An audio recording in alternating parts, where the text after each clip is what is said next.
Good afternoon, everybody. Welcome back to the Boss Rush Spotlight Podcast, developer and creator interview series by Boss Rush.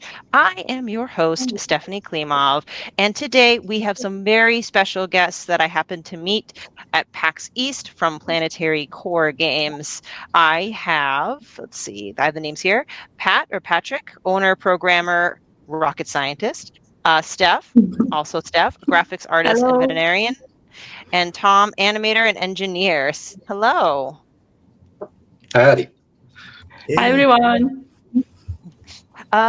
Would you guys maybe, I know I kind of already given it away what you guys do, but you want to do like a quick one-line intro of like what you've worked on and your role in Planetary Core Games? Just a little bit more? Yeah, sure. We started an independent game company 2 or 3 years ago, and this is our first project. We just released it at PAX about a month ago, and it's live for mobile games on Android and Apple.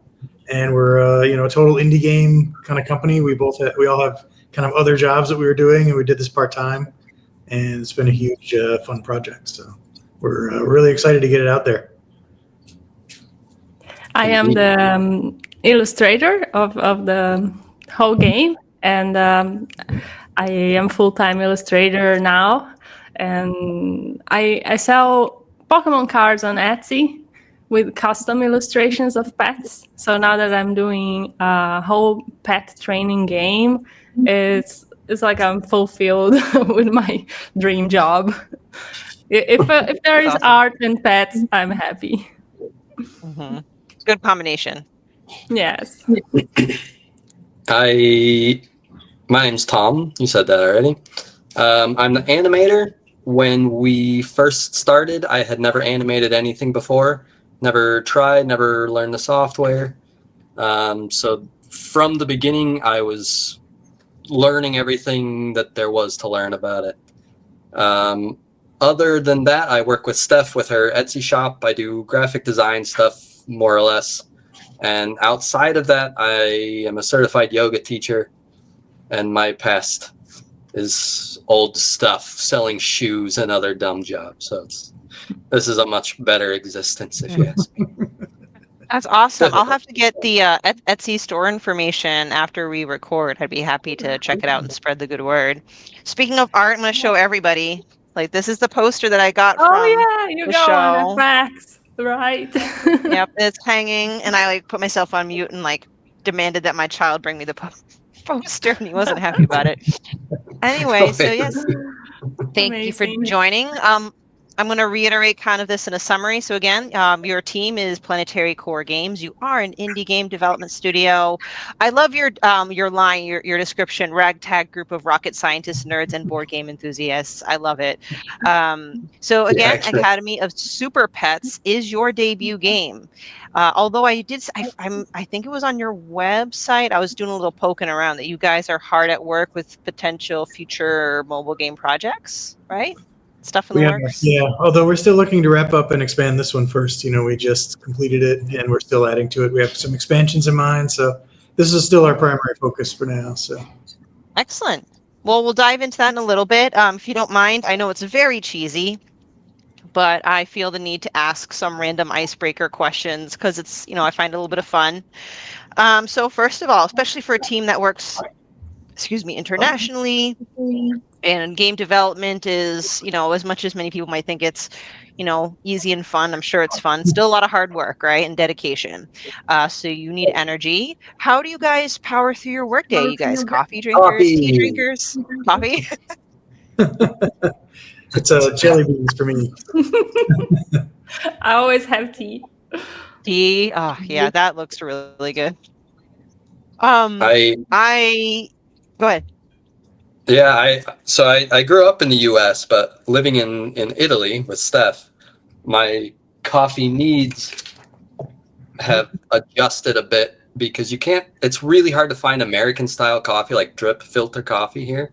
Mm-hmm. So I started out drinking the quantity that I would drink in the U.S., but it was espresso. Yes. Oh, he has a problem. Hard. Also, we didn't mention it. We are married, me and Tom, So if you're watching on YouTube, sometimes you'll see the same pets walking behind me, and then they will go downstairs and they will be on the I was background. gonna say, I was like, oh, look at, they have similar looking animals. Yeah, No, we're really lucky. I met Steph through her Etsy shop. My brother's girlfriend ordered a Pokemon card from her, and I was in the middle. I had just started programming this game. It was actually going to be a totally different game. I started it all the way back in the pandemic, if you believe that. And I can't draw my way out of a wet paper bag, but I can program. So I was starting to program the game, and I saw this Pokemon card that, like I said, my brother's girlfriend got through Etsy. And so I sent her an email and I just said, hey, I'd like to buy some of your pet illustrations and use them in a game. And she said, well, I can just draw fresh ones for you. So because of that, every pet that's in our game is someone's pet that we know. It's our pets, her pets, my girlfriend's pets, my brother's girlfriend's pets. Virtually, and then all the people in the game ended up being the three of us. And everyone that's helped with the game is a character in the game that Steph drew now. So it was really cool. I didn't do any character design. I just got inspiration from friends. Well, real people, yeah. I think that's makes it quite special, right? And I think that's one thing that could be, a selling point or something that makes the game stand out. Again, it brings a lot of personality to it. The fact that you took the time to kind of replicate and honor, right, our furry friends into a real life game. I absolutely love it. Mm-hmm. Yeah, we're still. I think also it's a fun thing for the community when, for example, we met a lot of people at PAX, including you, and then they played the game and they recognized us and they told, hey, I know this person. We're all NPCs in the game, and I think it's really cute. So let's see, I'm trying to look at, because we're already kind of getting into a good groove. So I'll kind of cut the icebreakers a bit short, and this is up for debate. My son and I get into this debate every time. So I make sure I ask this at every interview. Who's the superior Mario brother? It's a trick question, isn't it? Not necessarily. My son and I have very different opinions.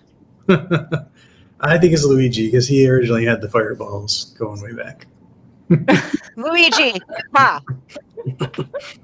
I'm gonna say it's a Mario. Nice. I love In it. his native Fair enough. tongue.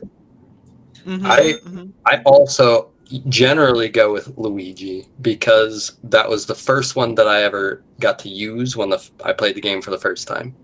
So it was just the first one I got. He has to be the just a matter of luck, right? Yep.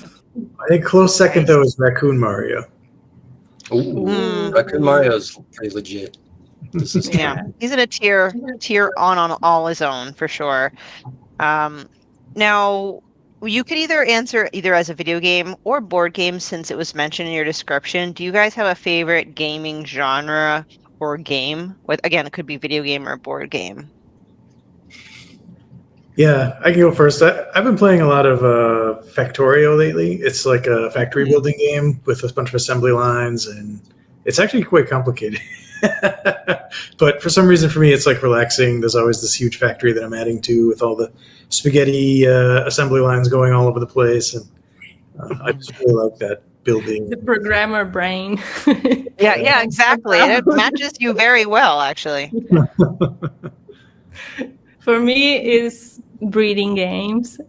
I tend to transform any game, like AAA games that have everything, into cozy breeding games. Like for me, Final Fantasy VII is a breeding game, and so on. Even Minecraft for me was a breeding game. You play Dragon Vale, like where you have all the different dragon eggs of the different kinds? Yeah, I love it. For me, it's definitely more in the RPG realm. In general, I put more time into RPGs than like all the other game types combined. Baldur's Gate 3 specifically is definitely my number one game. I loved it. I was a little late to hop on the train. I think that's because I have this weird personality quirk where if something's immensely popular, I get stubborn and then I refuse to play it immediately because I don't want but That's fair. but I was like I have to. I have to, so I did and I love it. I've only played one like tabletop D&D campaign, but that was like right before I played Baldur's Gate 3, so I kind of had it fresh in mind. But the way they executed that RPG it made it friendly for beginners, but you could really get into the weeds if you're very familiar with that kind of game. So what was your build? I'm sorry that I promise not to go too in deep with it, but We could do a whole podcast of this. Oh my god, he loves talking about that. I have like 900 hours on the game. oh, very nice. I have created so many builds. It's like you can't even keep track of them all. I respec my characters like literally hundreds of times to just try stuff. It's nice. All the espresso. I have to put the energy somewhere.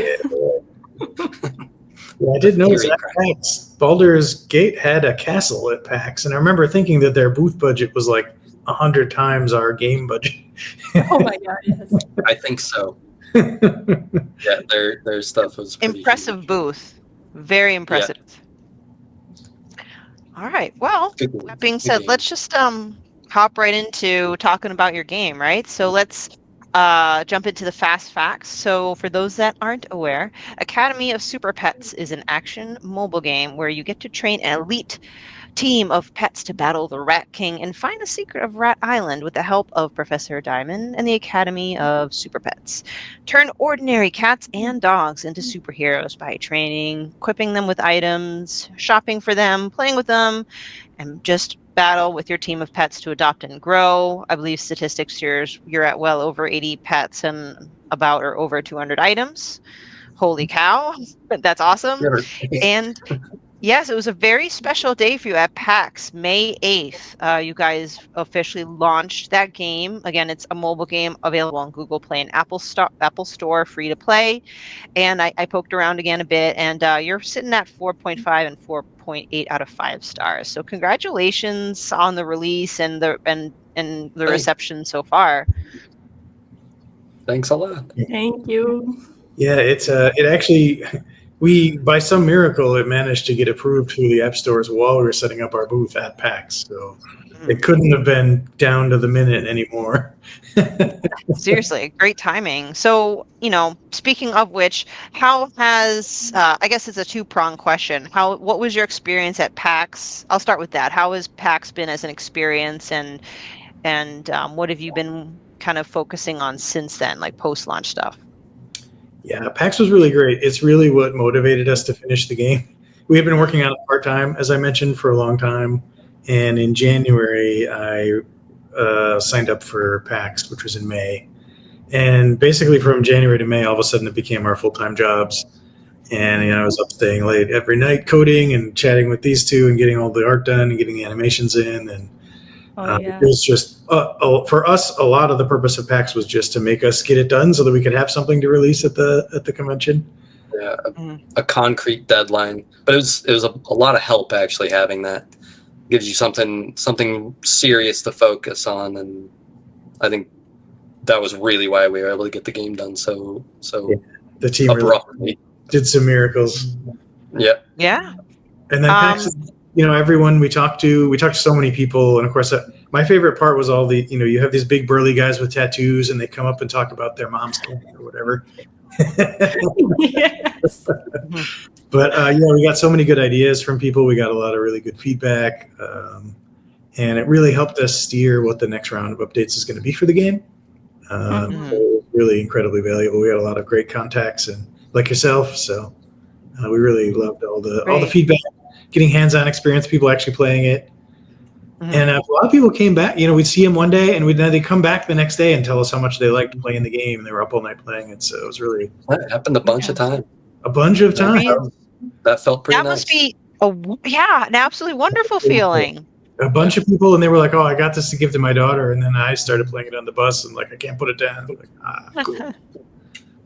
Yeah, I think definitely. Go ahead. The contrast between the first time that we're doing everything. So it's the first game, it's the first convention, it's the first day of life of the game. It was All actually the first time we met in person. It was the first time meeting. 3-year project, but they've been in Italy, so Yeah. It just felt like a party, like the whole time. So it was amazing. Yes. I'm glad you guys had a great experience. I am from that area, and I always think PAX East is a wonderful time.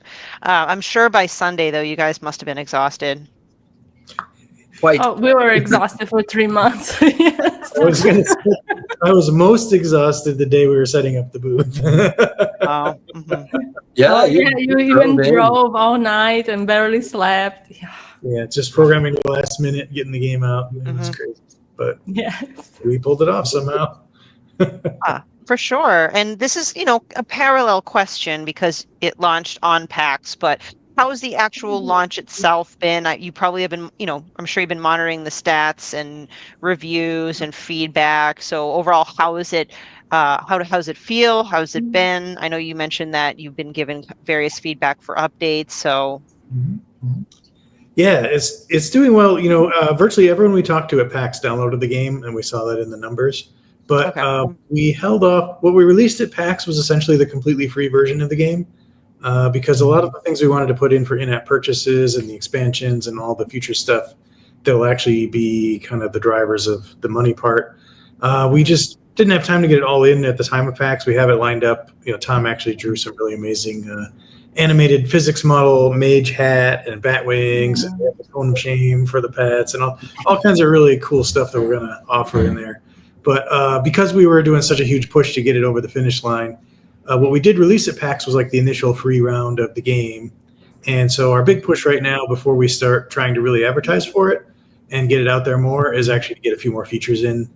So for example, it started with about 12 missions, and we're now up to right now, I think 56 with a version that we're somewhere in the next few weeks, we're going to be pushing out the big update.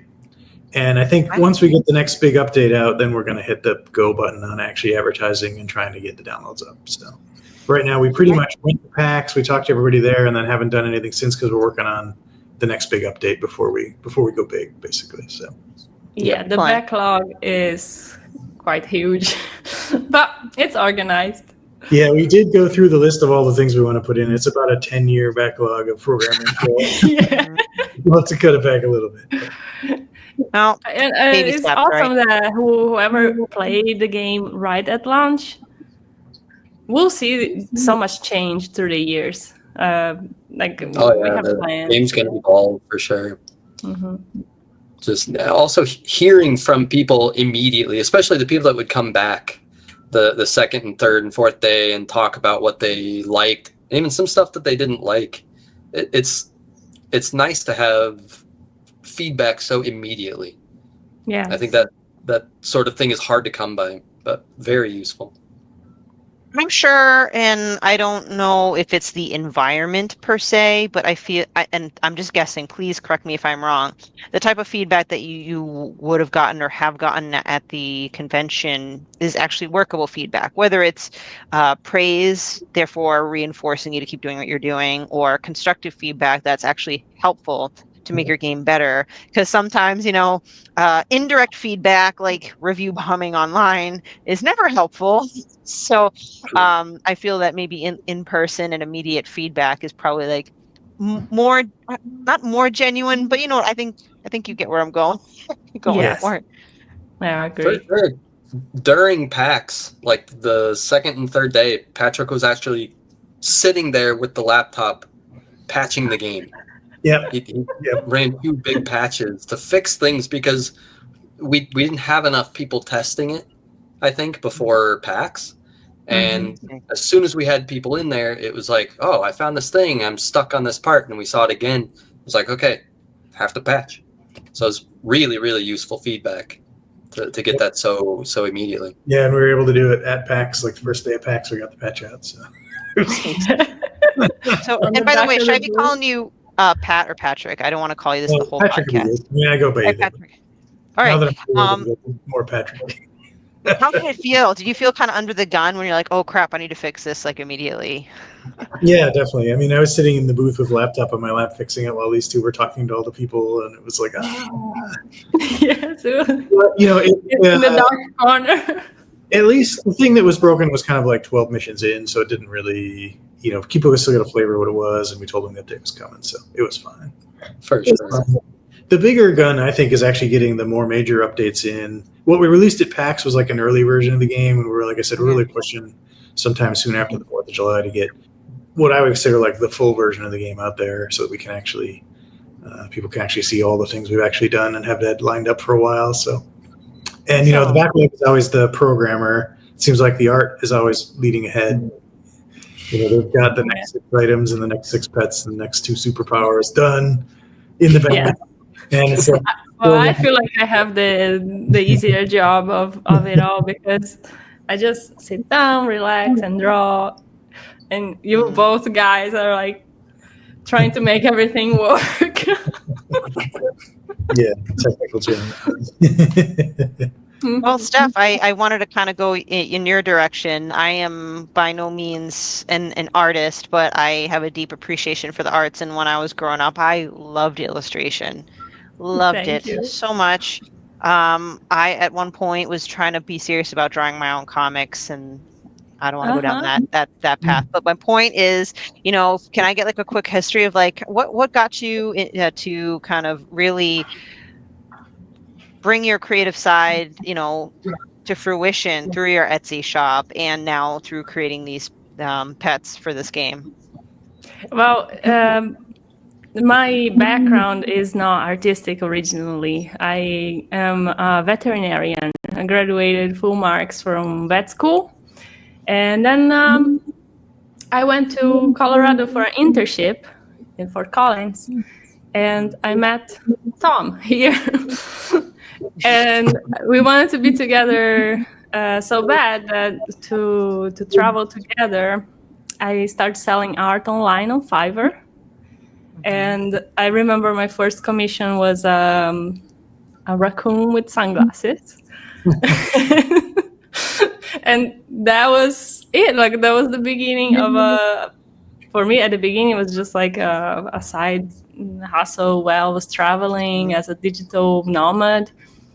But I was lucky enough to make a Pokemon card for my dog. My dog passed away, and for me to make a little memorial card, I drew it on a Pokemon card, and I posted online, but just for me. But a lot of friends noticed it and said, I want one too. I like it a lot. So I made an Etsy shop, and it exploded. It's simply, people loved it so much that it became my full-time job. And I feel like when you love something so much, like for me it's animals since veterinary school, of course, like everything is connected. And yes, I am graduating in veterinary medicine, but that served me to learn, anatomy of animals to draw them.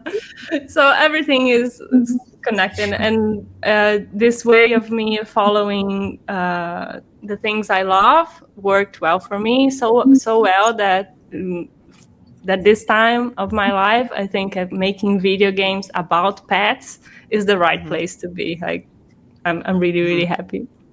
Your happy space. No, it's very inspiring for me. Again, well, first of all, animals are wonderful. I have the biggest soft spot for animals. Anyway, not in the same length, but my primary job is I'm a pharmacist. I graduated with a doctor of pharmacy, so I just have kind of like that medical mind. But at the same time, I also appreciate the arts, and it's a weird correlation. I ended up really it helped me draw like human anatomy, like portraits, and there's a connection. There's something between science, life sciences, and art that I appreciate. So sorry that I geeked out over that, but it's true. But now, moving towards the game, and I know you said all the designs are based off of real people, real pets, people's pets. But was there kind of like an idea, and I don't know that, if Tom or Patrick might chime in, like an idea of like how many total pets you were going to have, or it was like as many as we can make until the game's ready? I think most often what happened is that I would do all the illustrations for Patrick and Tom to work on, and then I'll have a lot of time because I'll be done with my part. So I just start drawing pets after pets after pets. That's what happened. Yeah, and we did at one point. We decided we needed like the Pokemon cards, like a shiny version of the pet with the mystical colors and things. So we started taking the pets and coloring them slightly different colors and different coats. So some of our pets became 3 or 4 pets. Legendary. Just all of a sudden we had 80. Ooh, yep. And I did have a goal I in think mind. that's brilliant. Yeah, I was gonna say I did have a goal all along in mind of getting enough in there that most people's pet will be in the game. And we've come somewhat close to that, I'd say, based on talking to people. Like everyone whose pet isn't in the game, it's down to like 3 or 4 breeds that are still pretty common but not in there yet. So we know what we got to do. Greyhound, I'm looking at you. Yeah. But we have a Discord channel too, where we have a channel on the server that is called Academy Candidates. It's where you can post a picture of your pet, because of course when I will make more, I don't want to go to Google Pictures to get a reference. I want to go on the Discord channel and then reference from that.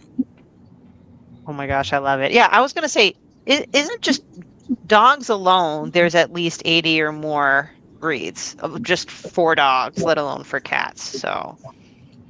Oh yeah, probably more even. Yeah. If we get them all in there, the game is going to be enormous. Yeah, I think we have some breeds that kind of serve as a sort of crossover, which is lucky for me because animating all of them is a lot. Yes. But we're gonna get more in for sure. 80 is certainly not enough.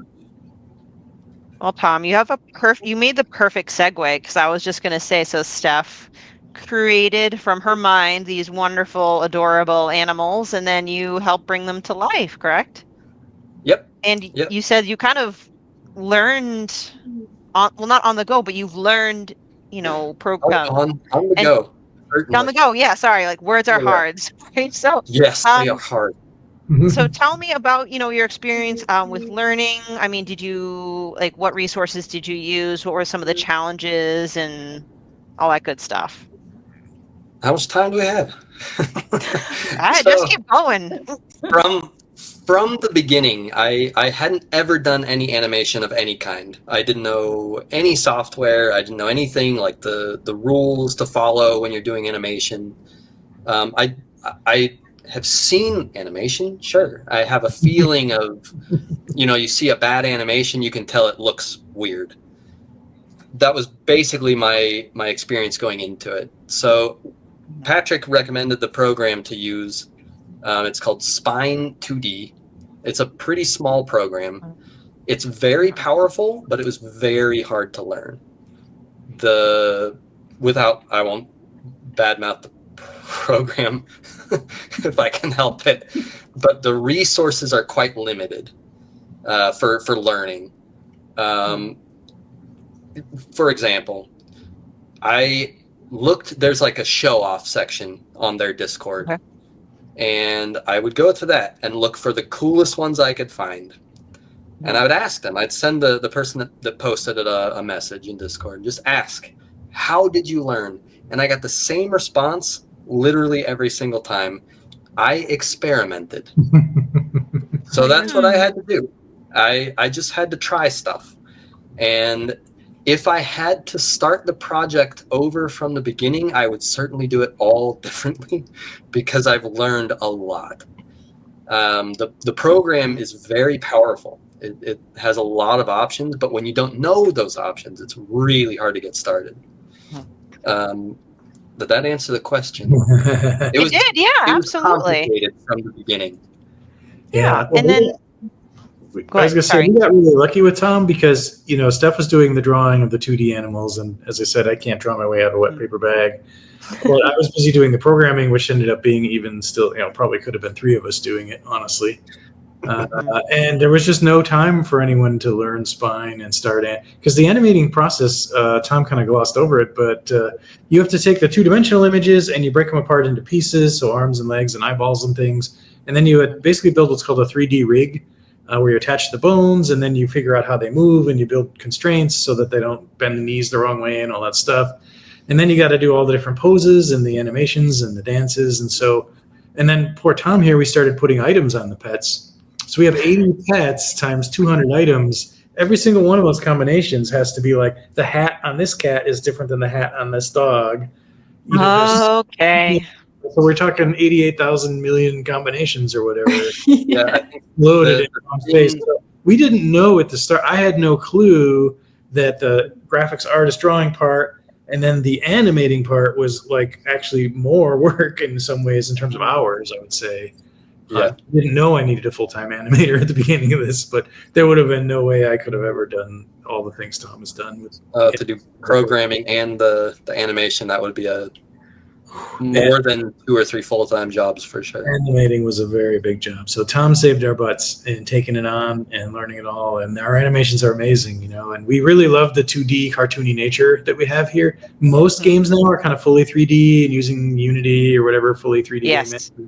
We kind of deliberately avoided that. We wanted the cartoon hand-drawn look and feel, and I think it really came through really well. So, yeah, I mean, this is just my opinion, right? Everyone can have their own opinions, but I feel that the style, the theme, the tone of your game, I feel that the look and the animation, all that stuff is in keeping with what you're going for, right? Sometimes people go with just Unity 3D realism, but it might not exactly be the right thing. I mean, I have love and appreciation for all styles as long as they're used with love and care, Yeah. Well, yeah, but well, Tom, it it's really started with the Pokemon cards, right? We wanted to bring the essence of those cute pets the stuff was drawing Yes. from the cards into a game, and I think we actually managed it. So, I think yeah, Yeah, and I will say this, and I don't know why it made me think of it because it's still very different. And I only mean this in a complimentary way because at my age, I'm becoming nostalgic over everything. But at first I was like, oh, Neopets. It's not Neopets, not close to Neopets, but it just made me think of like the fun art style, the fun aspect of it, right? And I see Pokemon a lot into my art, so same thing for and me. Pokemon. And I was going to say the game has RPG elements, right? Even though when I see that, like, we watch the trailer, it's clearly very different. It's not like a Power World situation, but the RPG elements I feel like gives that added layer for a player to get engaged in a mobile game. I believe you have leveling up. You have your health stats, damage, speed, and your specials. Correct? Yep. Mhm. Yeah. So, Exactly. does each breed have their own kind of strengths, or do you get to choose your pet which path they go? Yeah, actually, our model was more like X-Men. The idea was they all start as normal pets and they all start equal, kind of. And as they level up and grow, they gain their superpowers, and it's kind of like a surprise which superpower they're going to have. And it's we're thinking basically sort of an X-Men model. They come to this academy, they learn, they unlock their superpowers. There is a way to change which superpowers and mega powers they have, and then all the items and stuff you can customize. So you could totally customize it in the end. But in the beginning, each pet is a little bit unique in what they're going to unlock. Mm-hmm. Oh, And I then like the that. accessories is what make the party. If you equip all the accessories that boost damage or the superpower or the health, you can create a full classic RPG party and go on your missions like this. Would Just you mind, wait till we guys? expand. Oh Mhm. man, would you guys mind going like power. round robin and telling me like what's one of your favorite powers and one of your favorite accessories or items? Sure. I'll start. You start, you go. That way, because I know everybody's going to say laser eyes for sure is the coolest. No. For sure. For accessory, this might hedge into another question you were going to ask eventually, but the tutu is my favorite item. That thing, the physics on that thing are so awesome. It's great. Laser eyes and tutu for the win. That's a great combo, by the way. I would not mess with a cat or dog with laser eyes and a tutu. When I drew the shark fiend, I was jiggling the whole time by myself. So.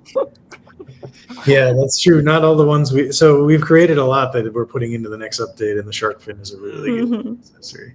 Ooh, I actually like the spiked collar because it's funny. It transforms it a little bit when you can.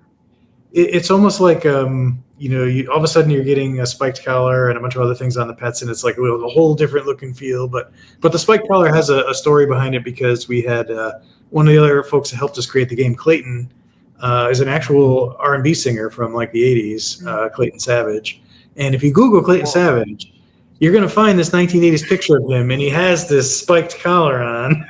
And it's hilarious. And so we drew it. I think it's still on him in the game, right, Steph? Does he have that? Oh, yeah. Yes. He's still got it now, but he's looking a little more mature than he did in the 80s. But you got to Google the picture of Clayton Savage from the 80s. You'll laugh your head off. But we captured the essence of him mostly in the game. He helped us with a lot of the music in the beginning and a lot of moral support on the game. He's the gym trainer of the Academy. Yeah, he's at the gym, right. So I love that. And that is a very 80s style. Yeah. I got to go with Laser Beam Eyes still for my favorite. Oh, yeah. The superpower for me, it's not in the game yet. It will be soon. It's the Mega Leak. Yeah, it's the heal. Okay. So we started with all offensive superpowers, but we have a shield bubble and a heal coming. And the one pet will lick the other one with this huge animated tongue that comes out of nowhere. You can see it on the poster, actually, that you have. Oh, yeah. There's some clues. And actually, the mage hat is on there, which we haven't released yet. So it's on the verge of getting out there, and it's going to be... Oh, and there's the tutu and laser eyes. Tutu and laser eyes. Oh, yeah. Yeah, I see the spike call. Look at this. This has like everything on it. Yeah, our number one rule was to have fun, and so we managed to do that the whole way through. Easy. Yeah, it seems like the opportunities are kind of endless with their abilities and stuff you can wear. There'll be so much content for people to enjoy. I think you mentioned at the top of the show for who knows years to come, right? Oh yeah. So I obviously got to see it at PAX, but for the sake of the show, for those that have not had the chance to play it or anything yet, does anyone mind describing like the battle system and how that works? Yeah, well, it's actually a funny story because my original plan was to make a super simple game so that it would be easy to do and just get something out there and just learn how to make an app. And now we've essentially created Diablo because you're leveling up the pets and they have items and they have stats and it's a storyline, there's characters, there's quests. I had to build a quest log at one point, I realized, because it was getting too complicated without it. So it's now essentially a full-on action RPG. Yes, things degenerated. But the actual battle scenes, which is part of the game now, and we're actually trying to get more stuff in, so it's not really the heart of the game. We have we have a shopping screen where you can literally just play dress up with the pets, where you can put all the different items on them and all that. But the battle screen was initially meant to be like a kind of quasi-tower defense thing, where you have bad guys coming from this side of the map and good guys coming on this side of the map, and they kind of fight back and forth. Was the idea, and it's loosely based off of there's a game called Nexus Wars. It's a mod for StarCraft, and it's very rock paper scissors. If you had if you go stealth and they go flying, or you go you can mess it up, but you can see it coming because they're moving so slowly, and you're like, oh no. So we have a lot of rock paper scissors stuff built into the game. It's not fully turned on yet. Like obviously it was going to be like fire defeats ice, and ice defeats water, and water defeats fire. So there's going to be, and then the same with the mega powers, the giant size, the flying, and the shrinking. The tiny one is kind of like invisibility. So essentially, I think flying defeats tiny, and tiny defeats giant, and giant defeats flying. Or there's some rock paper scissors thing we're going to do, and that's especially going to be important when we add the multiplayer mode. So, but the battle scene is literally you bring your pets out of the helicopter, and they're going off to this side and shooting superpowers and laser beam eyes and getting really giant and fighting out with the rats. Yes. Part of it is automated, the movement, but the strategy is when to push the button to use the superpowers when the rats are grouped up. So you actively have to use the superpowers of the pets. Yeah, it becomes pretty strategic between you deciding what the stats of your pets are going to be, deciding their abilities, really customizing the team, but then you also have to decide when to use the abilities. So it's the mega powers, they heal the pet to full HP. So also that, like, you want to wait for it to be a low HP, but not too low. Otherwise, they will have to be deployed again. Okay. And superpowers are like an instant effect, like laser beam eyes. They do damage, and the mega powers are a duration effect, so they'll get really large, and their hit points will go up, and they'll. So you're trading between those two things, and the mega powers use up a candy that you have to accumulate.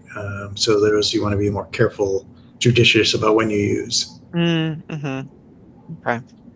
Wow, there's definitely, a lot of things that you put in there where I think, Tom, you mentioned like there's a little bit of strategy there, there's the RPG there, then there's, for those that just kind of want to live in the world, can hang back in like that central hub and just dress up their pets, which, again, I'm actually on your website now, I'm looking at the map of the hub. So you've got the academy itself, right?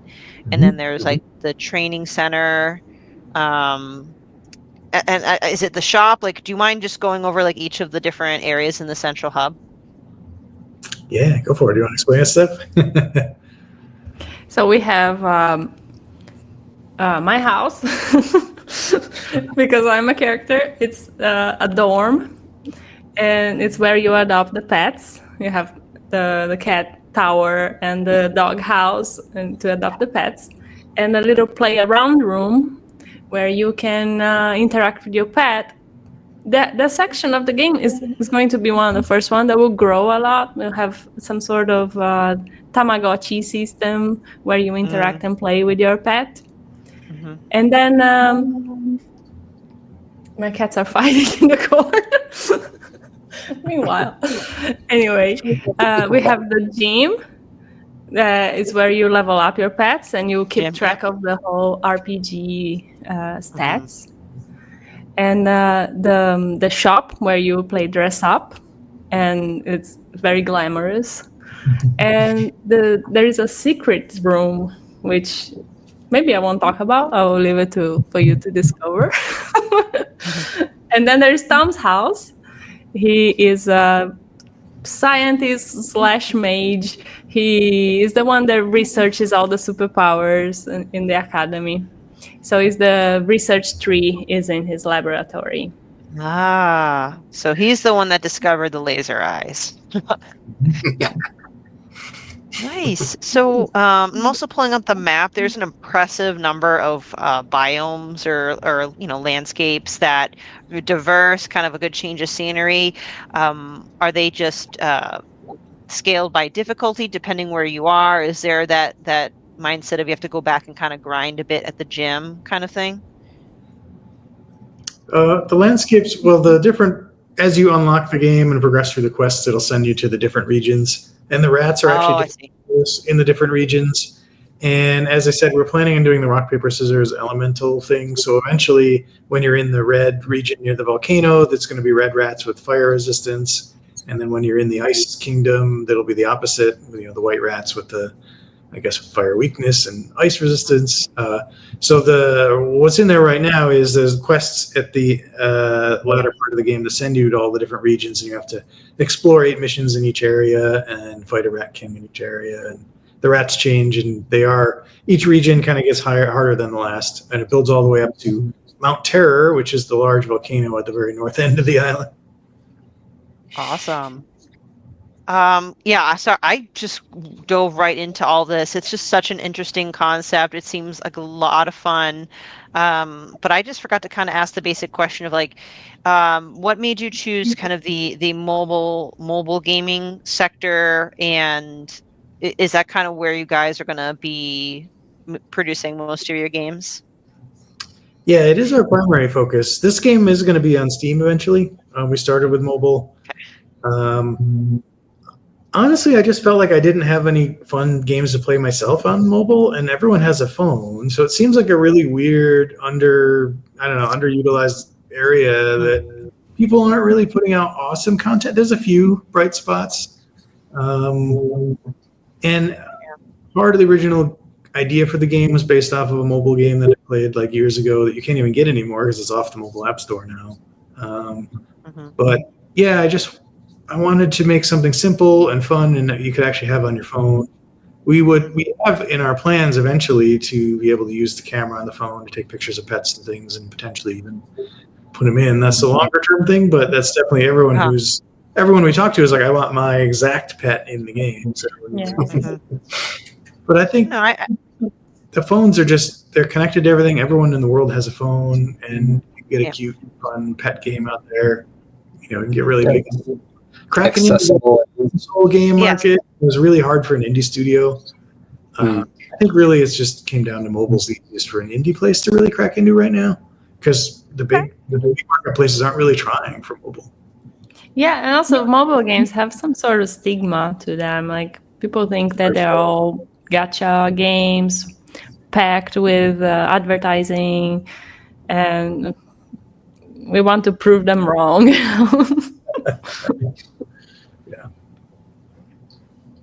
I'm really glad you said that because I feel it. I hear it often, that stigma that's there, and it's unfortunate that there is kind of a lot of those games. Just I don't want to call anything junk, but there's a lot of it, and you get overwhelmed. You don't know what to pick.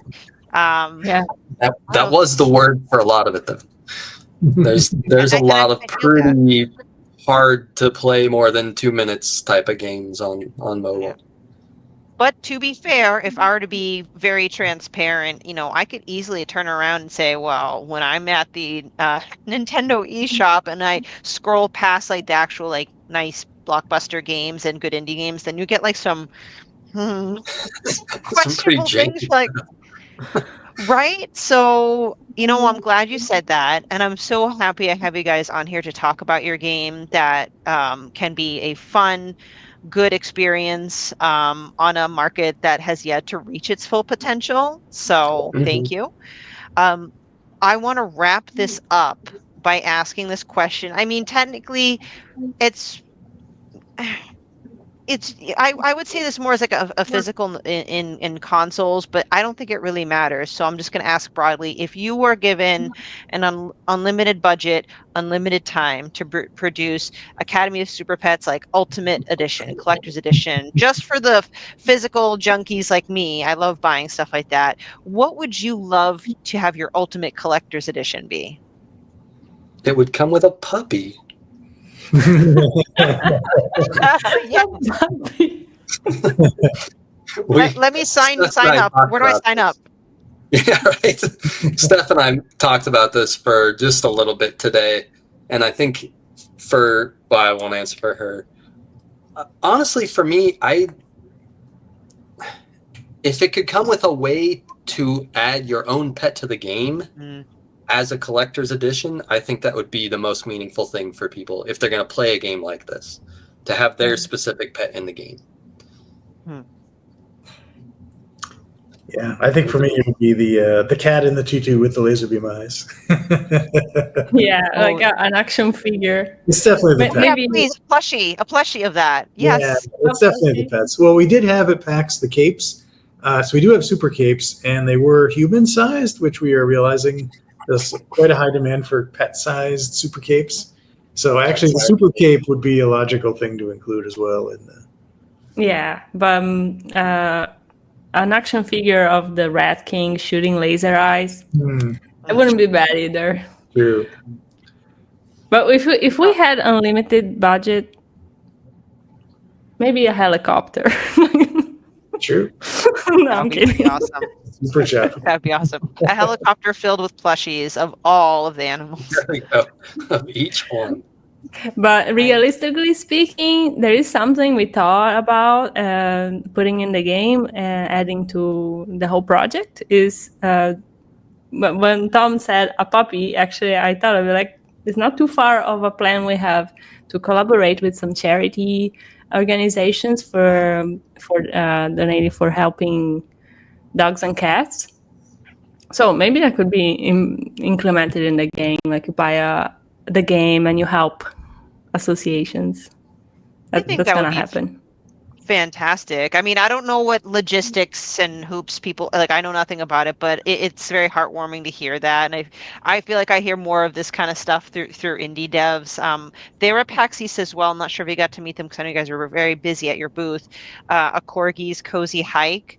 They have a really wonderful game that's coming out, and any profit they make, a certain amount does go to helping dogs find shelter. So yeah, it's just really cool to hear, Mm-hmm. Well, if you want to reiterate kind of what's next for you and your team, I know you mentioned updates, so if you just kind of want to reiterate that. And are there any other conventions you're going to this year? Are you going to promote it at PAX West or? We thought about PAX West, but we were so tired after PAX East, and we realized we need to spend the time programming instead of preparing for the convention. So, but probably PAX again next year is definitely in the cards. So. And Steph and Tom have been going to some local festivals in Italy. Yes. And we just did one last week. Last week we did one. Yes, Yeah. and we've Very small. We've been doing custom pet portraits in the event with watercolor, and that was a huge hit. People loved it a lot. Yeah, and there's a convention this fall in October in Rochester that I think the local university here, RIT, Rochester Institute of Technology, they have a whole gaming lab. It's called Magic Labs. And so I think they're putting on a kind of gaming show, so that'll be a good chance for me to meet some of those folks and get connected to the Rochester gaming community, which is quite big, apparently, I'm learning. Oh, that's excellent. That's a great opportunity. All right. And then you said your next update should come around or after July 4th holiday. Yeah, our next near-term update is going to let you put a lot more levels in the game. It'll extend it, like I said, from 12 missions up to 56. It's going to let the pets and items go up to level 5, which was always our original plan. It's going to have more of the sound and sound effects in it. So there's a couple of overhauls like that and a few more items in the in-app purchase store. Like I said, the Cone of Shame is coming and things like that. Or immediately after that, though, we have a whole lot of additional plans. We are already talking about how to turn the play around room into its own little actual game, so you can just play with the pets instead of having to do things. We are going to add passive missions where you want to get more pets and level them up and get good equipment on them, but then send them on. You've seen this in other games, actually Fallout Vault Shelter is one of them, where you send the people on a mission and they just go away for 24 hours and it's passive from your point of view. Come back with crystals or items or whatever. And so that'll encourage you to get more pets. One of our problems right now is you can only have, I think it's up to 8 pets on the screen at any one time. And there's 80 pets, right? So what are you going to do with the other 72? So we're adding in... Gotta catch them all. Yeah, we're adding kind of the cozy themed, the passive, just send them on missions, play with them in the play around room, do kind of a Togemanchi thing where if they go on a mission and then you feed them and you play them with toys. And then we have also talked about adding a kind of training scene where you get to use their superpowers and mega powers in a kind of training mode at the gym with an obstacle course. Have a Rat King dummy. Steph's already drawn a really awesome Rat King dummy. So yeah. Excellent. Oh, it's animated. Oh, yeah. Yeah. Is the best way for fans to see the updates and stay in touch is Discord probably the best place to do so? Yes, Discord in our webpage. We also have a Facebook page that we update with kind of actually the Facebook and the Instagram have some of the making of. It shows there's some videos of Steph just drawing things and they look so cool. It's so cool. And some with I think Tom did one with one of his animations, the bat wings or the mage hat. So it's really cool to see how it all came together. Even having been a part of it, it's still cool to see how it all came together. Oh, I know. I want to see it. So If we hang out on Discord, that's the best place because then we can directly talk to us and have the feeling of a community. Since the game is, it's growing, and we also take ideas from people, suggestions. And then, of course, there's the channel where we just talk about cats and dogs, which is great. I love it. Well, I'll be sure to share all that information so those that are listening, we'll probably have all that information displayed in the show notes so you know where to go. If you guys can hang tight, I have to do my housekeeping, but I'll try not to put you to sleep. If you want to support Boss Rush Podcast and the Boss Rush Network, you can join our Patreon at patreon.com/Boss Rush Network at a tier that's right for you, earning you perks such as early ad-free access to this and other podcasts, exclusive access to spotlight interview access threads, voting rights to Boss Rush Book Club, and all that good stuff. So that's patreon.com/Boss Rush Network. But as always, your listenership and viewership is enough for us.